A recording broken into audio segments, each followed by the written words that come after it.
नमस्कार, मैं हूं स्नेहा और आप देख रहे हैं दी एज लीगल। यहाँ हम आपको कानून से जुड़ी जटिल बातों को आसान भाषा में समझाते हैं ताकि आप अपने अधिकारों को ठीक से जान सके और एक जागरूक नागरिक की तरह उनका इस्तेमाल कर सके। तो आज की इस वीडियो में हम चर्चा करेंगे कुछ बेहद अहम कानूनी मुद्दों की, ऐसे मुद्दे जो सीधा असर डालते हैं आपकी रोजमर्रा की जिंदगी और आपके हक पर। तो चलिए शुरू करते हैं आज की प्रमुख कानूनी खबरों के साथ। सुप्रीम कोर्ट का आदेश प्रारंभिक जांच रिपोर्ट संवैधानिक कोर्ट को एफआईआर दर्ज करने का निर्देश देने से नहीं रोक सकती। सुप्रीम कोर्ट में पेश वनतारा वन्य जीव केंद्र पर एसआईटी की सीलबंद रिपोर्ट। संजय कपूर संपत्ति विवाद में दिल्ली उच्च न्यायालय ने करिश्मा कपूर के बच्चों के मुकदमे में कपूर की बहन की पेशी को हटाया। यूए, पीए और एमसीओसीए मामलों की सुनवाई के लिए रिटायर्ड जजों की नियुक्ति का सुझाव। सहमति से रिश्ता भले एक विवाहित हो, मान्य, दिल्ली हाई कोर्ट। अब खबरें विस्तार से।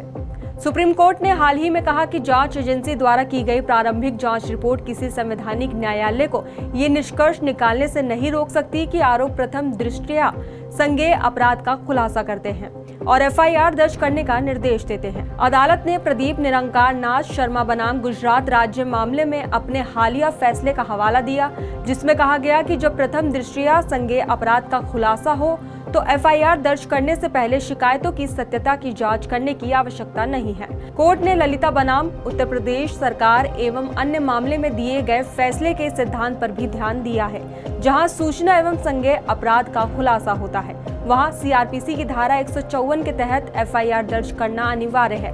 ऐसे मामलों में प्रारंभिक जांच की आवश्यकता नहीं है। ये टिप्पणियां दिल्ली के पूर्व जज पुलिस आयुक्त नीरज कुमार और इंस्पेक्टर विनोद कुमार पांडे द्वारा दिल्ली हाईकोर्ट के उस आदेश के विरुद्ध दायर अपीलों पर सुनवाई करते हुए आई है, जिसमें 2000 और 2001 में सीबीआई में उनकी प्रतिनियुक्ति के दौरान कथित अपराध के लिए उनके खिलाफ एफआईआर दर्ज करने का निर्देश दिया गया था। दूसरी खबर है, रिलायंस फाउंडेशन द्वारा जामनगर गुजरात में संचालित वनतारा वन्य जीव केंद्र के मामलों की जांच के लिए गठित विशेष जांच दल यानी कि एसआईटी ने अपनी रिपोर्ट सीलबंद लिफाफे में शुक्रवार को सुप्रीम कोर्ट में पेश की है। जस्टिस पंकज मित्तल और जस्टिस प्रसन्ना बी वराले की खंडपीठ ने कहा कि इस न्यायालय द्वारा गठित एसआईटी ने सीलबंद लिफाफे में पेनड्राइव के साथ साथ रिपोर्ट पेश की, जिसमें रिपोर्ट के साथ साथ उसके कुछ पेपर्स भी शामिल हैं। इसे स्वीकार किया जाता है और इसे रिकॉर्ड में दर्ज करने का निर्देश दिया जाता है। तो वहीं 25 अगस्त को खंडपीठ ने वनतारा के खिलाफ आरोपी की जांच के लिए सुप्रीम कोर्ट के पूर्व जज जस्टिस जे चेलमेश्वर की अध्यक्षता में एसआईटी के गठन का आदेश दिया था। जस्टिस राघवेंद्र चौहान, जो कि उत्तराखंड और तेलंगाना हाईकोर्ट के पूर्व जस्टिस, हेमंत नागराले, जो कि आईपीएस पूर्व मुंबई पुलिस आयुक्त, अनीश गुप्ता, जो कि आईआरएस अतिरिक्त आयुक्त सीमा शुल्क, एसआईटी के अन्य सदस्य हैं। इस मामले में 2 याचिका दायर हो रखी है। याचिकाकर्ता सीआर जया सुकीन और देव शर्मा ने वनतारा केंद्र पर जांच की मांग उठाई है। तीसरी खबर की बात करें तो दिल्ली हाईकोर्ट ने शुक्रवार को कहा कि संजय कपूर संपत्ति विवाद मामले में उसके आदेश में इस हद तक सुधार किया जाएगा कि इसमें उनकी बहन मंधीरा कपूर की ओर से पेश वकीलों की उपस्थिति दर्ज की गई है। न्यायमूर्ति ज्योति सिंह ने संजय कपूर की पत्नी प्रिया कपूर द्वारा मंधीरा कपूर की मामले में पक्षकार के रूप में उपस्थिति के खिलाफ दायर याचिका को स्वीकार कर लिया है। हाईकोर्ट ने 10 सितंबर को करिश्मा कपूर के 2 बच्चों द्वारा अपने पिता संजय कपूर की संपत्ति में हिस्सेदारी की मांग वाली याचिका पर सुनवाई के दौरान उनके वकील की उपस्थिति दर्ज की थी। करिश्मा कपूर और संजय कपूर तलाक लेने से पहले 2003 से 2016 के बीच 13 साल तक विवाहित रहे। उनका एक बेटा और एक बेटी है। सुनवाई के बाद अपलोड किए गए लिखित आदेश में हाईकोर्ट ने प्रिया कपूर को संजय कपूर की सभी चल और अचल संपत्तियों की सूची देने का आदेश दिया है। आदेश में मंधीरा कपूर के वकीलों की उपस्थिति भी दर्ज की गई है। तो वहीं हालांकि वो मुकदमे में पक्षकार नहीं है। तो वहीं चौथी खबर, स्पेशल कानूनों के तहत मामलों की विशेष सुनवाई के लिए समर्पित अदालतों की आवश्यकता पर फिर से जोर देते हुए सुप्रीम कोर्ट ने सुझाव दिया है कि मौजूदा संख्या के भीतर ही मामलों को निर्धारित करने के बजाय न्यायिक अधिकारियों की कैडर संख्या बढ़ाई जाए, क्योंकि ऐसा करने से अन्य अदालतों पर बोझ बढ़ेगा। जस्टिस सूर्यकांत और जस्टिस जयमाल्या बागची की खंडपीठ सुनवाई में देरी का हवाला देते हुए 2 मामलों पर विचार कर रही थी, जिनमें से एनआईए से संबंधित था, जब उसने additional solicitor general Aishwarya Bhati और एसजी संजय को अपनी चिंताओं से अवगत कराया।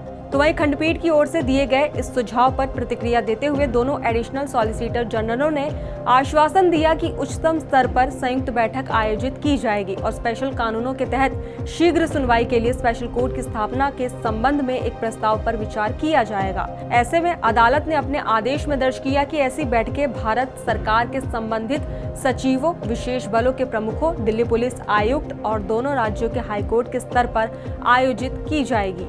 उक्त बैठक में एडिशनल सॉलिसिटर जनरल को भी आमंत्रित किया जा सकता है। परिणाम स्टेटस रिपोर्ट के माध्यम से रिकॉर्ड में दर्ज किए जाएंगे। राज्य सरकारों के मुख्य सचिवों और गृह सचिवों को भी बैठक में उपस्थित रहना होगा। इसी के साथ जस्टिस कांत ने विशेष रूप से इस चिंता को व्यक्त किया है कि शायद केंद्र हाई कोर्ट के चीफ जस्टिस से समर्पित कोर्ट स्थापित करने का अनुरोध कर रहा है। हालांकि अगर चीफ जस्टिस यूएपीए, एमसीओसीए आदि के तहत जघन्य मामलों की सुनवाई के लिए केवल 1 या 2 जजों को भी नियुक्त करते हैं तो ये अन्य अदालतों मामलों की कीमत पर होगा।